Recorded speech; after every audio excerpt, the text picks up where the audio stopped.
Assalamualaikum warahmatullahi taala wabarakatuh.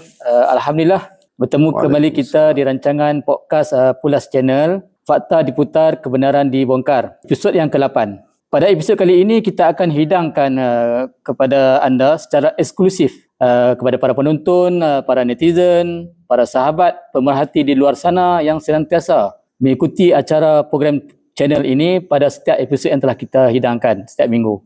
Dan alhamdulillah pada kesempatan kali ini kita telah mengundang seorang panelis yang menjadi tetamu istimewa di podcast kita dan sekaligus menjadi sebagai narasumber di Buat Bicara kita pada minggu ini. Beliau adalah Saudara Habib Syahdu, seorang peneliti geopolitik dunia dan juga seorang eskatologis yang kita jemput daripada tanah seberang, negara jiran kita.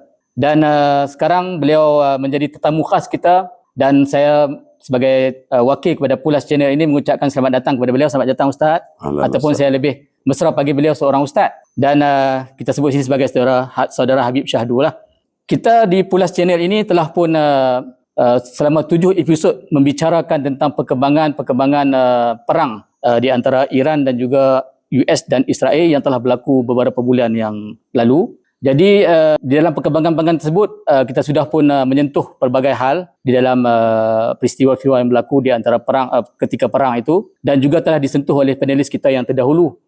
Dan untuk secara eksklusif pada pertemuan kita dengan Saudara Habib, mungkin kita telah melihat bagaimanakah sepak terjang perang ini berlaku dan kehancuran demi kehancuran berlaku di antara kedua belah pihak di Israel sana dan juga di sebelah pihak Iran dan juga di beberapa pangkalan-pangkalan Amerika yang berada di Timur Tengah. Itu telah disentuh oleh kita dalam episod yang akan datang.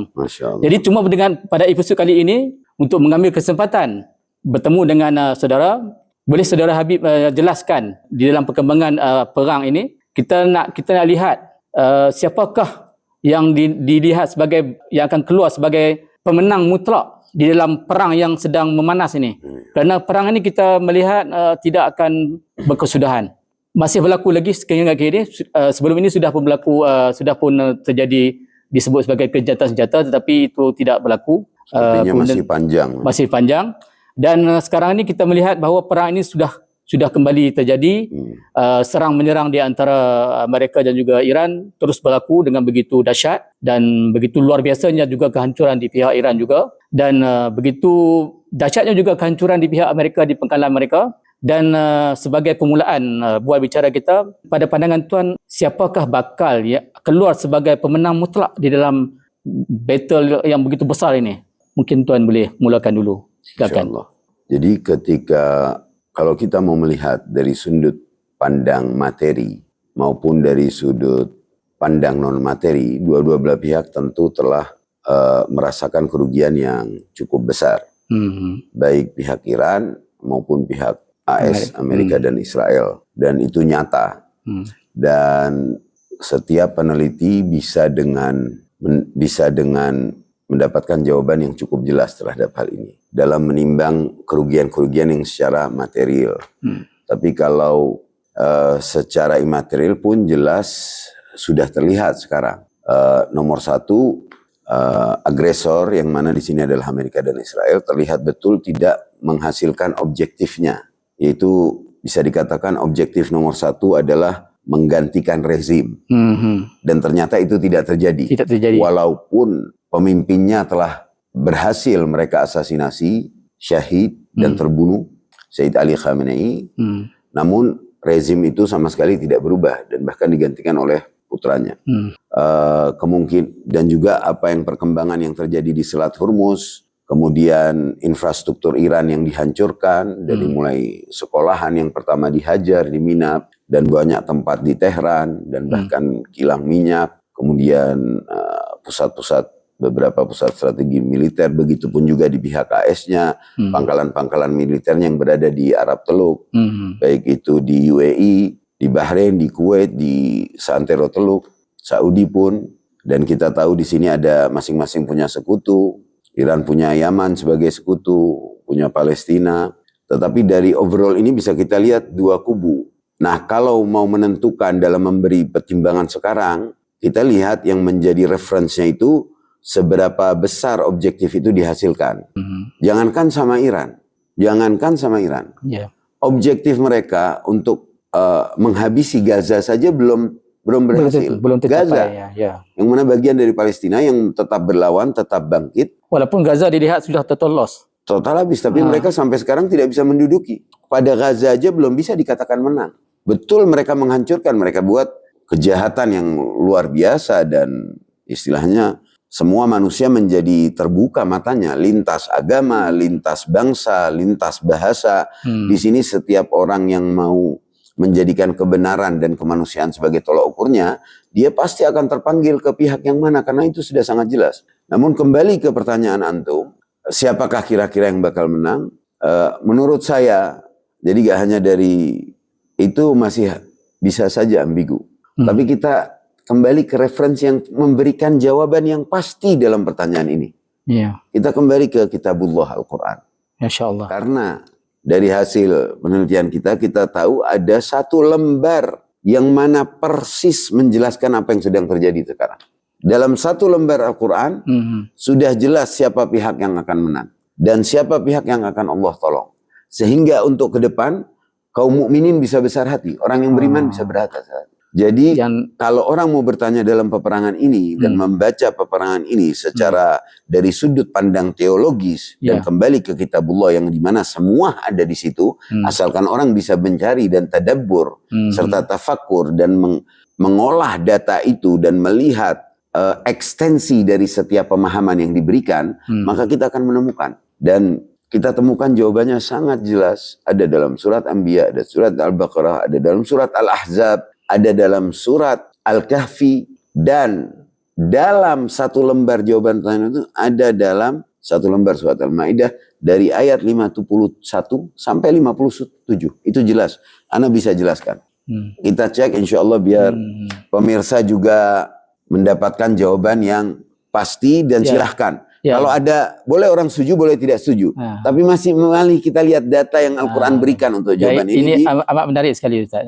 Di surat Al-Ma'idah, satu lembar Al-Ma'idah 51 sampai 57, kita mulai tabarrukan bil Quran. Kita mulai ayat 51. Ya. Bismillahirrahmanirrahim. Ya ayyuhalladzina amanu, la tattakhidhul yahuda wan nasara awliya, ba'duhum awliya'u ba'd. وَمَنْ يَتَوَلَّهُمْ مِنْكُمْ فَإِنَّهُ مِنْهُمْ إِنَّ اللَّهَ لَا يَهْدِي الْقَوْمَ الظَّالِمِينَ. Ini ayat pertama. Wahai orang-orang beriman, janganlah kalian jadikan Yahud dan Nasara itu sebagai aulia. Aulia ini adalah jamak dari kata wali, yakni pemimpin. Dia baik mau diartikan pemimpin, penolong, teman setia, atau apapun itu, yakni orang yang Anda lihat, yang tauladani, yang Anda ikuti. Jangan kau jadikan Yahud dan Nasara sebagai wali. Al-Quran ketika menggandeng kata Yahud dan Nasara, mereka ini tidak bersatu. Jadi ketika ini digandeng, sebenarnya hendak menyingkap entitas Zionisme, bukan agama Nasrani secara tulen, ataupun penganut Taurat atau Judaisme secara tulen. Tapi ketika Yahud dan Nasara dan ada persekutuan, ini adalah entitas yang disebut dalam istilah zaman sekarang Zionisme internasional. Ya. Banyak orang kan bingung. Sebagai bukti di surat yang sama ayat 83 Allah memuja kaum Nasara yang paling sayang sama orang beriman dan mereka tidak menyombongkan diri karena di antara mereka ada rahib-rahib pendeta dan mereka tidak menyombongkan diri. Silakan nanti pemirsa bisa cek di ayat 83. Jadi antara 51 dengan 83 kalau artinya sama itu kontradik dan itu tidak mungkin. Karenanya ketika dia gandeng ada 3 di sini bukan hanya 2 dan Al-Quran memberikan petunjuk yang sangat jelas. Setelahnya apa? Ba'duhum awliya'u ba'd. Yakni mereka bersekutu. Persekongkolan Nasrani dan Yahudi. Tidak mungkin Nasrani Yahudi bersekongkol mereka. Ini yang membunuh Tuhan kaum Nasrani. Paling benci kepada umat Nasrani. Bahkan di Palestina itu biarawan orang Nasrani pun maflum.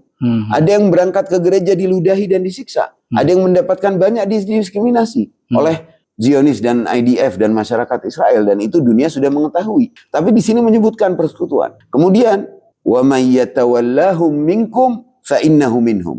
Dan barang siapa yang menjadikan mereka sebagai teman setia, sebagai wali, maka mereka dari golongannya, termasuk golongan mereka. Siapa dari kalian di sini?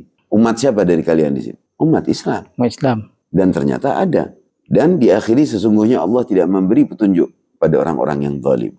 Ini menunjukkan apa? Jadi dari satu ayat ini kita mendapatkan Al-Quran menunjukkan ekstensi keberadaan suatu kaum zalim dari persekongkolan Yahudi palsu, Kristen palsu, Muslim palsu. Mereka bersekongkol dalam apa? Innallaha la yahdil qaumadz zalimin. yakni bersekongkol dalam berbuat kezaliman. Satu fakta. Jadi bukan Nasrani sendiri, bukan Yahudi sendiri, bukan yang orang agamawannya, bukan penganut agama yang menjunjung kebenaran kitab suci, tapi tidak. Ini Yahudi, Nasrani, Muslim yang bersekongkol yang dalam istilah sekarang disebut Zionisme, dan mereka berbuat kezaliman. Jelas kan ayat ini? Ya, jelas. Sangat jelas. Lanjut ke ayat 52. Ya.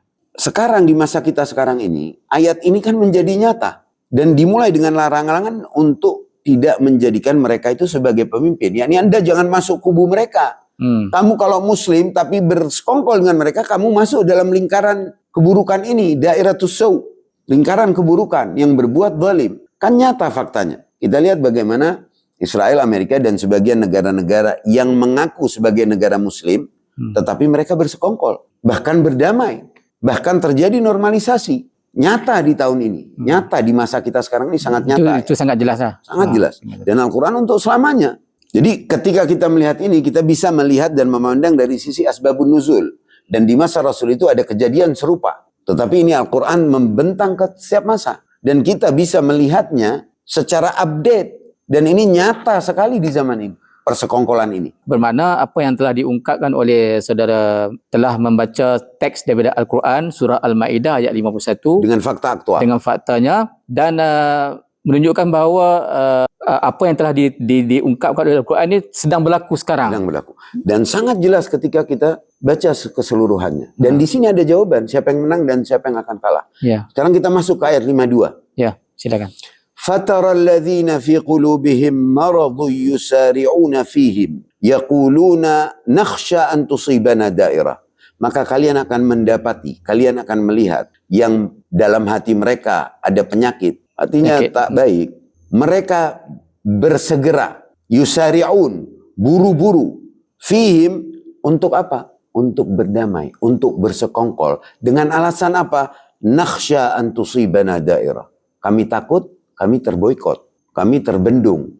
Kami dihabiskan. Kami menjadi kepingan-kepingan kesultanan dan emirat lagi. Ada 7 emirat lagi. Kerajaan-kerajaan kita habis, hancur. Karena mereka ada ancaman. Pasti selalu ada ancaman. Jadi karena rasa takut ini, mereka mau tidak mau ikut dalam persekongkolan. Normalisasi. Damai. Memberikan pangkalan untuk supaya saudara seagama, sebangsa, sebahasanya dibantai habis.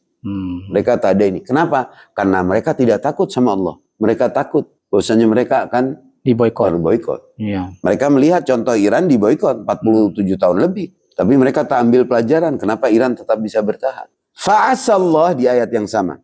Fa'asallah ayyatiya bil fath. Ini jawaban. Maka moga Allah akan mendatangkan kemenangan. Au amrin min indih.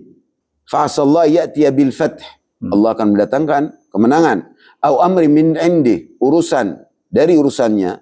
Fayusbihu ala ma asarru fi anfusihim nadimin. Sehingga mereka ini yang buru-buru bersekongkol, berdamai dari kalangan orang yang mengaku umat Islam, mereka berdamai, maka mereka akan ma'asaru fi anfusihim nadimin. Mereka akan menyesal. Dan ini terjadi. Karena mereka melihat, mana ini garanti-garanti keamanan? Mana garanti keamanan? Hamas masih ada, Hizbullah masih ada, Yaman masih tetap ada, bertahan, berjuang. 7 tahun lebih agresi. Semua proksi-proksi yang dipakai tidak berhasil. Yang mau mengacak Timur Tengah dari kalangan mengatasnamakan Islamic State untuk melemahkan negara-negara yang pro-Palestina juga tidak ber. Walaupun propaganda banyak mempengaruhi umat dunia awal-awal. Tapi sekarang orang melek, tahu orang. Jadi mereka ini akan merasakan pertama, mereka akan menyesal. Dan menurut kita mereka sudah merasakan menyesal. Karena itu ada negosiasi kan dengan Trump. Itu Bahkan mau membuka dealing dengan China, mau membuka dealing dengan Rusia, mau mulai mengambil alih buru-buru keluar dari sini, tapi mereka mendapatkan ancaman baru, dan ancaman itu bisa apa aja, bisa tiba-tiba keluar Epstein file atau semacamnya, segalanya yang ditakuti oleh para penguasa yang zalim itu. Ya. Jadi mereka menyesal. Itu pertama. Kedua, wa yaqulul ladzina amanu, ini lihat, Al-Qur'an di sini menggambarkan situasi masyarakat bahkan. Jadi orang yang bersekongkol dari kalangan Yahudi, Nasrani, dan Muslim palsu. Kemudian apa yang mereka akan rasakan? Yaitu menyesal pertama. Yang kedua, pandangan masyarakat ini, bagaimana masyarakat melihat juga diungkap. Wa yaqulul ladzina amanu, orang-orang yang beriman di masa ini akan mengatakan apa? Ahaula'il ladzina aqsamu billahi jahda aymanihim innahum lama'akum. Apakah orang-orang ini, yakni mereka orang-orang yang mengaku muslimin, tapi berdamai dan bahkan membantu terbantainya Palestina, diserangnya Iran, diserangnya Yaman, diserangnya Libanon, dihancurkannya Gaza, dan dilemahkannya negara-negara umat secara zalim, apakah orang-orang ini yang kalian anggap sebagai pemimpin, yang kalian anggap sebagai bersama kalian? Ini masyarakat dunia ngomong kepada rakyat-rakyat negara-negara yang berdamai. Ini kalian percaya sama pemimpin-pemimpin kalian yang melakukan ini? Dunia sudah melakukan itu. Ini orang yang ente mau percaya gitu loh. Haula'il ladzina aqsamu billahi jahda imanihim innahum lama'akum habitat a'maluhum fa asbahu khasirin. Hancur amal mereka. Mau kadang untuk citra seakan menyumbang Palestina dengan makanan, mau melakukan bantuan pembangunan masjid di negara-negara muslim di Asia Tenggara atau dimanapun, mau kadang memberi ini, amal-amal baiknya pun itu hancur. Amalnya, apa yang mereka lakukan, dari mulai strategi politik, kepemimpinan, penguasaan, pengelolaan, dan negara mereka, baik yang di sana ada negara-negara, ada tempat-tempat tujuan, bukan tujuan wisata, tapi bahkan tujuan ziarah dan tujuan keagamaan, seamal mereka ini habitat amalu. Apa yang mereka lakukan? Boleh saya cek sebentar ya? Boleh. Okay, Fa'asbahu khasirin. Ini yang kedua. Jadi ending ayatnya, pertama mereka akan menyesal, dan yang kedua mereka akan merasakan kerugian yang besar. Ini di 53. Bagaimana? Boleh saya cek sebentar untuk kita tunjukkan kepada para penonton. Tadi saudara sudah beritahu tentang fakta di ayat Al-Quran. Ini adalah kitab yang bagi umat Islam, kitab yang mukjizat bagi orang beriman di kalangan kaum muslimin. Jadi pada ayat surah Al-Maidah ayat 51, 52 dan 53. Dan 53. Satu pendedahan yang begitu menarik oleh saudara Habib Syahdu, kerana sepanjang episod ini, inilah episod yang membicarakan secara eksplisit tentang inti daripada Al-Quran. Selama ini kita membentangkan fakta-fakta secara media saja kan. Sekarang ni saudara Habib telah pun mengetengahkan bukan setakat fakta yang berlaku sekarang, tetapi dimasukkan fakta-fakta yang begitu jelas di dalam Al-Quran yang menjadi pedoman dan juga panutan kaum muslimin, kaum mukminin, dan ini sangat menarik sekali. Sila lanjutkan Tuan Habib. Tadi ayat 53. Ya. Sekarang kita lanjut ke ayat 54. Ya. Ayat 54.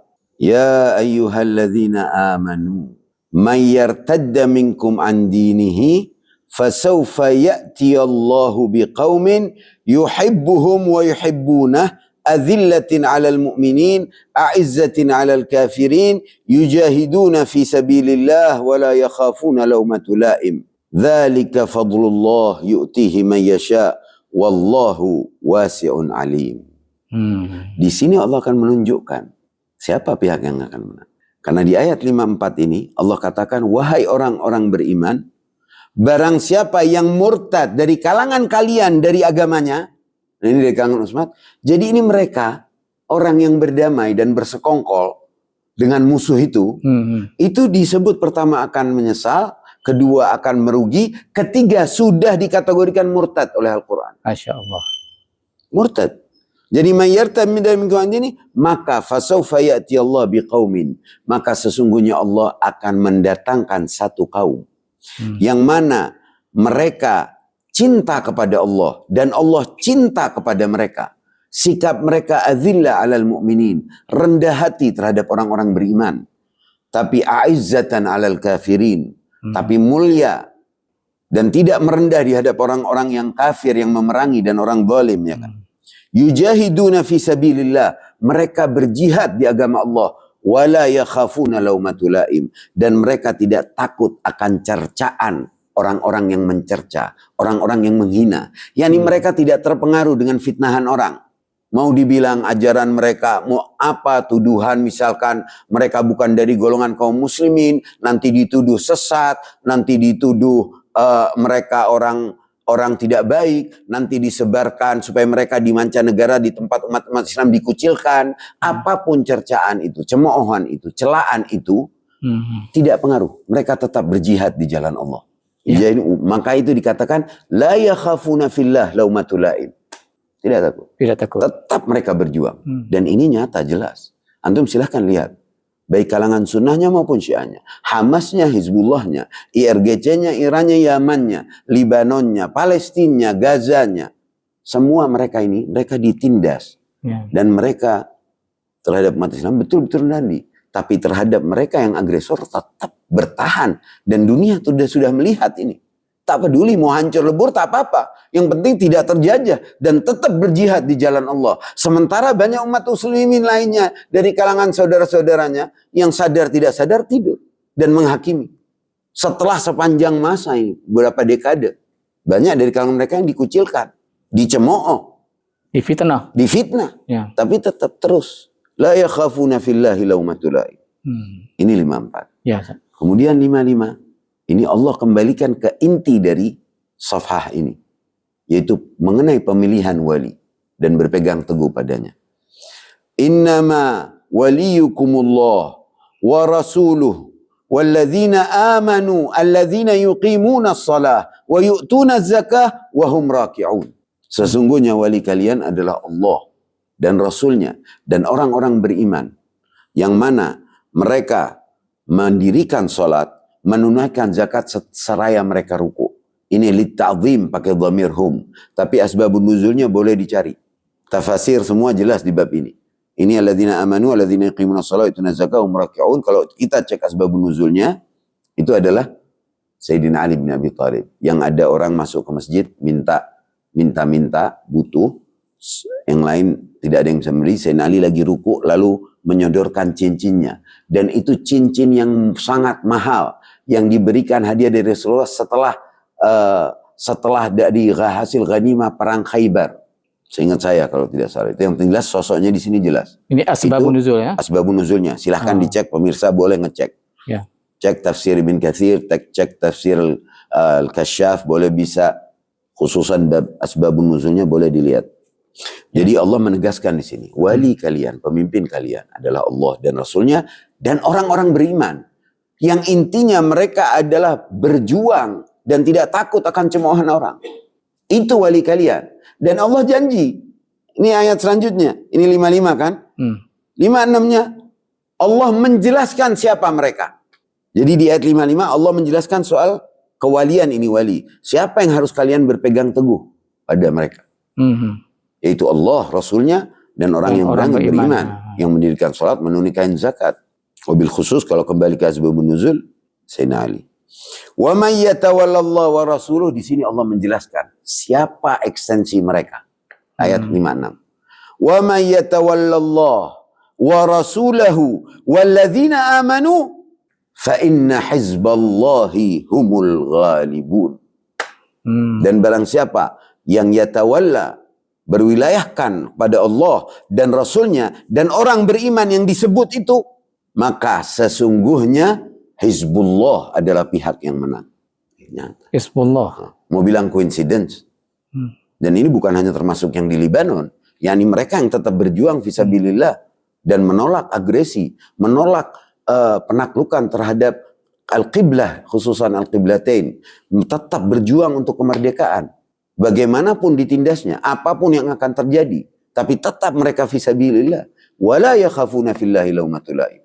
Dan disebut fa inna hizballah humul ghalibun. Jadi di ini semua dikategorikan hizbullah yang berkepemimpinan Allah dan Rasulnya dan Sosok yang beriman yang menunaikan zakat saat ruku. Baru ayat 57, ya ayyuhalladzina amanu la tattakhidhu alladhina takhadhu dinakum huzwa wa la'iban minal ladzina utul kitaba min qablikum wal kuffara awliya wattaqullah in kuntum mu'minin. Diingatkan lagi oleh Allah, wahai orang-orang beriman, jangan engkau jadikan orang-orang yang menjadikan agama kalian ini sebagai mainan, dijadikan pemimpin, yang kemudian juga bersekutu dengan orang-orang kafir. Jangan jadikan mereka aulia, karena wali kalian adalah jelas, yang disebut di ayat 55. Dan bertakwalah kepada Allah. Kenapa Allah peringatkan ini? Karena banyak dari umat muslimin yang salah pilih pemimpin. Lalai ya? Lalai, dia tidak bisa milih pemimpin. Mau memimpin orang, atau ini orang ini malah ngancurin agamanya, ngancurin bangsanya, ngancurin segala kebudayaan dan kemerdekaan rakyat dan umat Islam secara keseluruhan. Kemuliaan umat Islam sampai hancur. Begitu rendah di hadapan orang-orang kafir, di hadapan orang-orang zalim. Dan kafir itu pasti yang memerangi kebenaran. Nah, jadi menurut saya, ketika kita bisa bertanya, siapa yang akan menang? Maka Al-Quran telah menjawabnya secara pasti. Dan di bab ini, kita sebagai orang beriman, tak ada keraguan. Tidak ada keraguan. Tidak keraguan. Apapun yang akan terjadi. Allah sudah mendatangkan kaum itu. Dan berjuang depan mata kita. Dan perkara pun terjadi di depan mata kita sekarang. Perkara pun terjadi di depan mata kita sekarang. Nah, relate dengan apa yang telah dihuraikan oleh Tuan Nabi tadi lah. Sangat relate. Dan juga apalagi ketika kita tengok Al-Kahfi. Setelah kisah kedua, di ayat 59, yang ayat yang bunyinya Bismillahirrahmanirrahim. Wa tilkal qura. Dan negara itu. Wa tilkal qura ahlaknahum lamma zalam. Negara itu maksudnya negara mana? Yang kami hancurkan ketika mereka berbuat zalim. Wa ja'alna limahlikihim mau'ida. Dan kami buat ketetapan untuk kehancurannya lagi. Di mana itu mau'ida? Lihat di surat di Al-Isra. Dari Kahfi menjelaskan yang di Al-Isra. Ada mau'idul ula, ada mau'idul akhirah. Yang mana Allah akan mendatangkan ibadan lana. Jadi betul-betul related ini. Ayat Quran, dan juga bukan hanya dalam pemahaman, tapi dalam fakta aktual tiap zaman. Dan di zaman kita ini sekarang super nyata jelas. Masya Allah. Jadi siapa yang menang? Apapun yang terjadi, umat beriman jangan kecil hati. Semasih ini partai orang-orang yang berada di jalan Allah terus berjuang dan musuhnya sangatlah jelas. Sangat jelas, Ustaz. Masya Allah. Sementara yang bersekongkol, yang hidup merasa dalam kekayaan kemewahan, itu mereka akan menyesal, merugi dan murtad. A'udzubillah min dzalik. Terima kasih Ustaz di atas penjelasan yang telah membuka satu lembaran Al-Quran ya, untuk dihidangkan kepada kita. Satu ilmu dan juga pengetahuan yang baru bagi kita dan juga yang amat bermanfaat lah. Dan juga saya sarankan kepada penonton di sana boleh dicek ya, surah 51 telah disentuh oleh Ustaz Saudara Habib Syadu. Saya lebih gemar panggil beliau Ustaz kerana bicaranya juga layak persisnya seperti Ustaz. Jadi saya pun terbawa bicara tandas perang pada kali ini. Okey, Tuan Habib. Jadi saudara sudah pun mendedahkan perihal tafsir Al-Quran berkenaan dengan fakta yang berlaku di depan mata kita.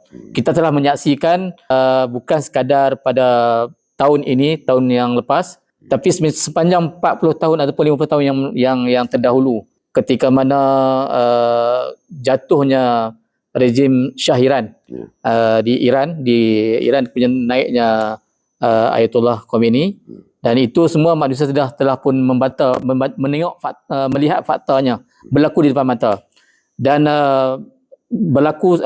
terjadi sampailah ke hari ini, tahun 2026, daripada tahun 1979. Dan apa yang telah didedahkan oleh Tuan tadi di dalam ayat Al-Quran, memang kita melihat kalau secara kajian ilmiahnya, kita melihat relate-nya dengan apa yang disebut dan yang disebutkan di dalam Al-Quran itu tadi.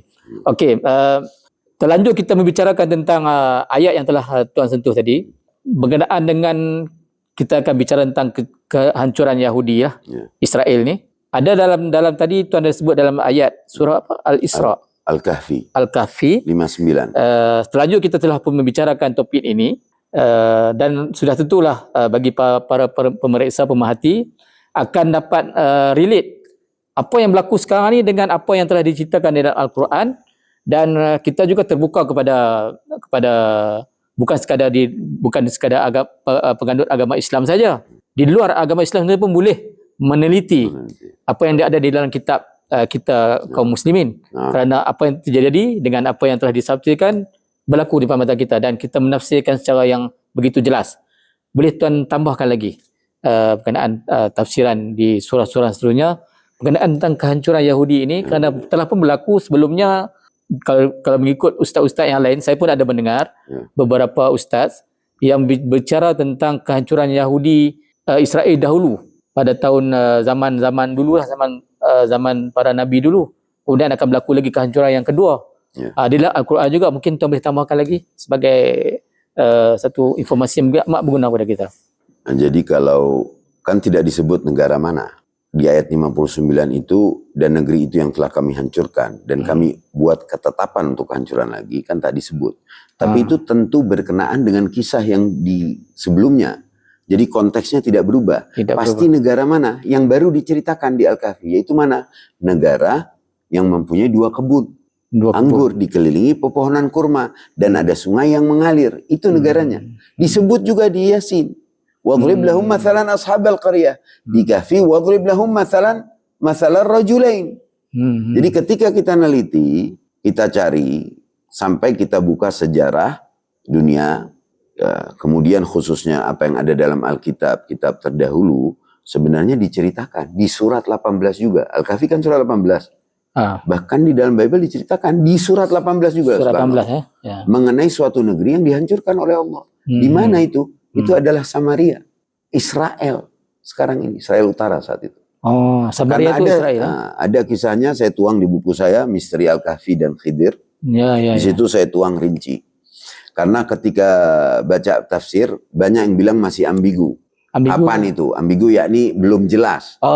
Kapan masanya dan di mananya. Tetapi ketika kita mengecek literatur, itu sangat clear. Itu satu. Jadi berhubungan dengan negeri yang 2 kebun itu.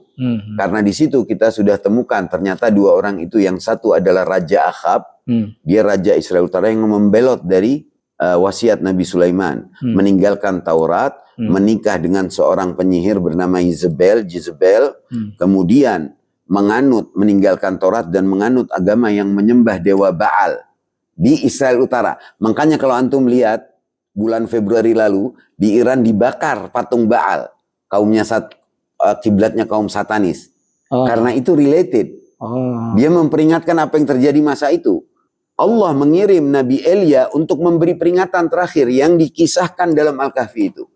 Yang dia bilang, intarani ana aktsaru minka mala walada. Kenapa engkau tidak masuk negerimu ini dan berkatakan, Masya Allah la quwata illa billah.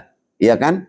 Lalu dia berdoa dan disebutkan di Al-Kahfi, dia berdoa, fa'asa rabbi ayyutani khairan min jannatika wa yursila 'alaiha husbanan minas sama' fatusbiha sa'idan zalaqa.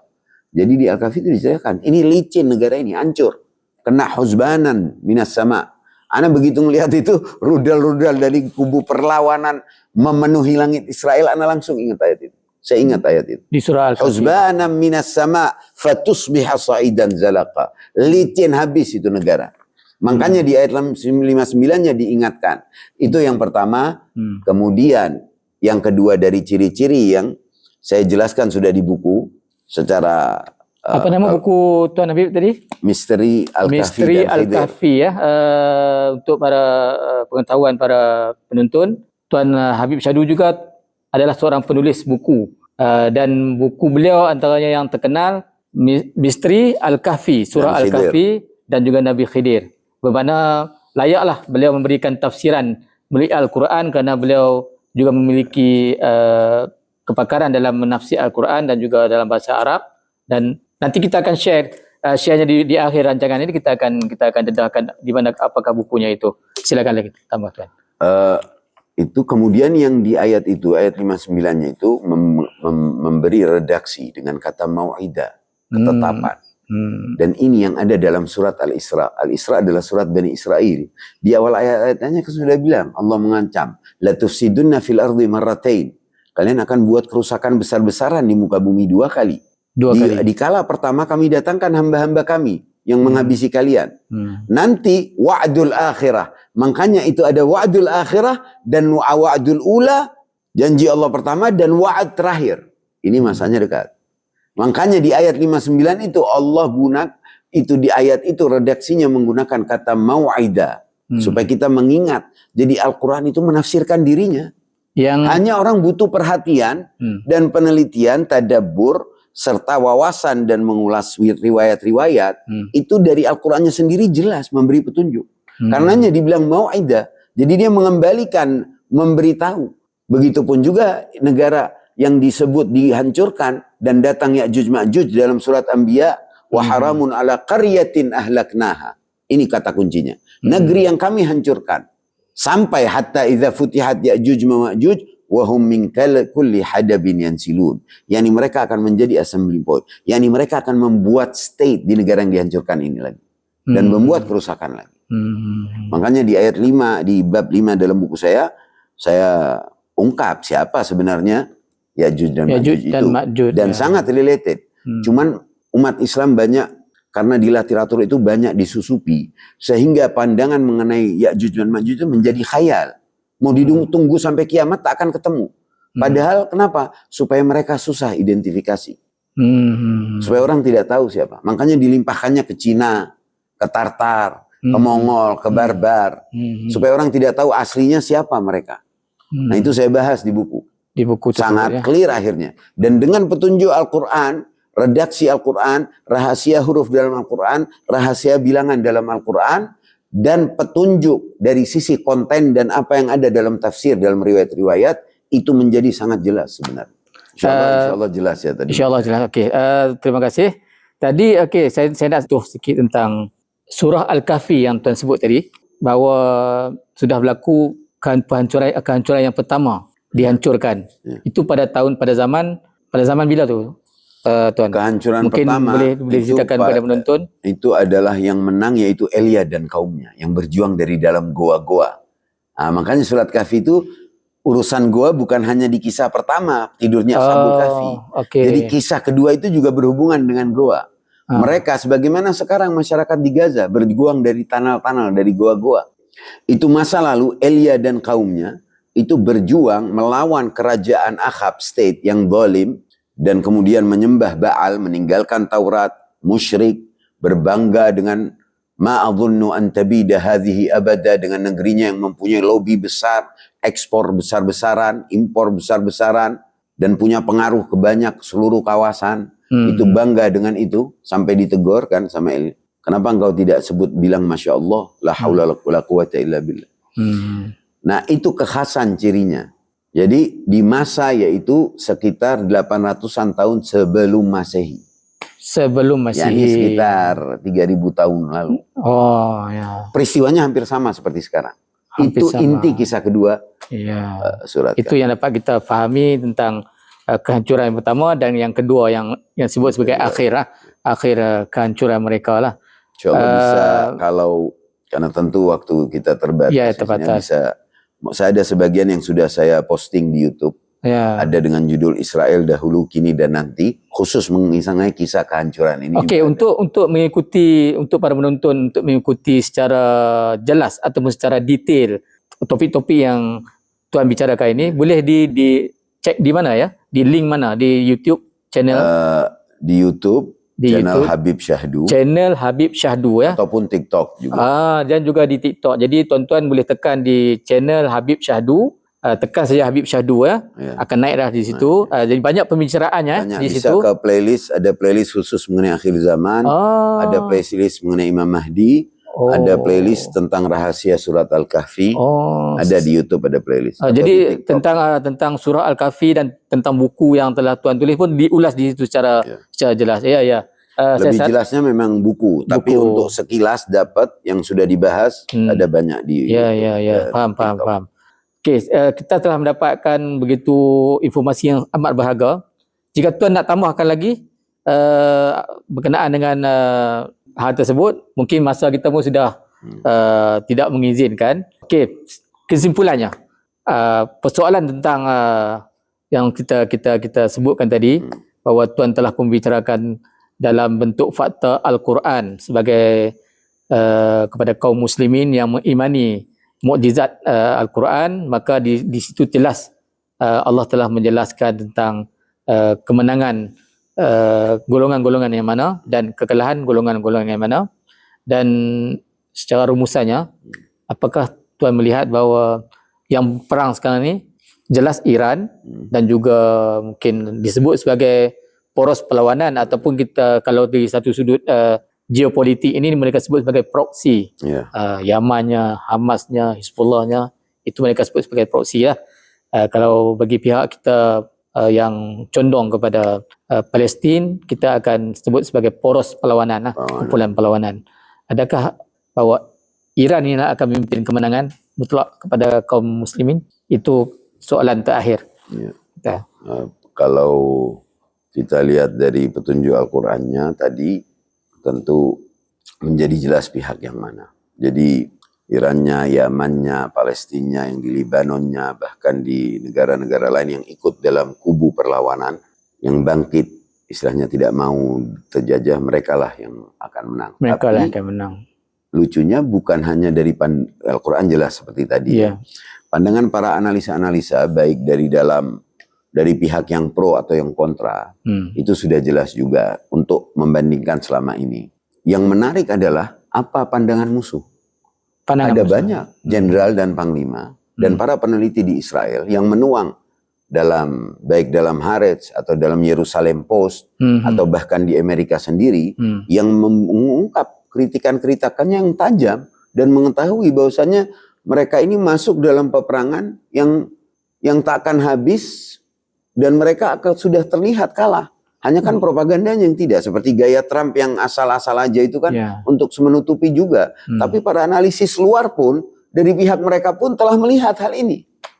Nah, ini membawa dunia ke jurang kesusahan. Dan makanya masyarakat dunia pun kita lihat aja lah, yang tadinya biasa sekutu sama AS sudah banyak yang lepas. Spain lepas, Italia lepas, bahkan Jepang mulai berani tak mau ikut dalam. Banyak sekali peristiwa yang mana persatuan mereka ini udah pecah. Jadi apa yang dilakukan dengan AS dan Israel ini sebenarnya membawa mereka ke jurang kehancuran yang telah mereka upayakan dari dulu dengan kesalahan yang sangat fatal ini. Dan itu jelas. Buktinya banyak MP di Kongres, di Parlemen yang sekarang menolak untuk memberi bantuan kepada Israel sepeser pun. Dan kita lihat Trump sendiri pun gagal untuk melobi NATO, negara-negara yang begitu NATO kuat. pun betul. Itu yang dapat kita lihat jelas. Dan kita sudah pun sampai ke penghujung rancangan. Kami dari pihak channel Pulas Podcast mengucapkan jutaan terima kasih kepada Tuan Habib kerana telah memberikan kontribusi ataupun memberikan satu informasi yang begitu berguna, berharga, khususnya kepada para penonton di luar sana, dan kita memberikan peluang dan juga ruang untuk kita memeriksa kembali apa yang telah dihidangkan oleh Tuan dalam bentuk begitu jelas, eksplisit tentang tafsiran ayat suci Al-Quran, dan juga fakta-fakta yang berada, yang berlegar di sekitar kita begitu banyak, dengan teknologi informasi maklumat yang begitu banyak. Ada tidak sukar untuk kita menganalisa dan kita mendapatkan kebenaran yang insya-Allah telah dituangkan oleh Tuan Habib tadi. Dan insya-Allah Tuan Habib, jika ada kesempatan kita dapat lagi berbual bicara dan Tuan dapat lagi menambah rencah menambah lagi informasi maklumat berkenaan dengan apa yang telah Tuan hidangkan, kerana seperti yang tersebut tadi, Tuan adalah seorang penulis buku. Jadi saya pun baru tahu sekitar ini Tuan adalah penulis buku, kerana tidak dibawa bukunya. Ya, sayang. Bukunya kita akan paparkan di media. Judul bukunya Misteri Surah Al-Kahfi Misteri Surah Al-Kahfi dan Nabi Khidir. Dan selain itu Tuan ada lagi tulis buku-buku lain Ada yang dulu mengenai sejarah iblis dengan judul Perjumpaan dengan Iblis, sejarah iblis penyesat. Menarik. Ada juga sejarah Jibril dengan judul Jibril sang malaikat pembawa wahyu. Itu kalau dan juga ada algoritma syahadat. Algoritma syahadat. Begitu banyak tulisan-tulisan beliau, maka layaklah beliau membicarakan begitu terperinci, begitu ilmiah. Bagi kami di sini dan pihak produksi begitu ilmiah lah apa yang telah dibicarakan oleh Tuan. Terima kasih banyak. InsyaAllah pada kesempatan yang datang kita akan berjumpa lagi. Dan kepada para penonton, jangan lupa untuk meneruskan momentum episod Pulas channel ini. Jangan lupa untuk tuan-tuan dan juga para penonton biasa untuk like, share, subscribe channel ini supaya memberikan kita motivasi untuk melanjutkan episod-episod seterusnya yang akan datang, insya-Allah. Terima kasih. Pulas, fakta Pulas, diputar, kebenaran Kebenaran dibongkar. dibongkar. Masya Allah. Hidup pulas, insya Allah. Insya-Allah.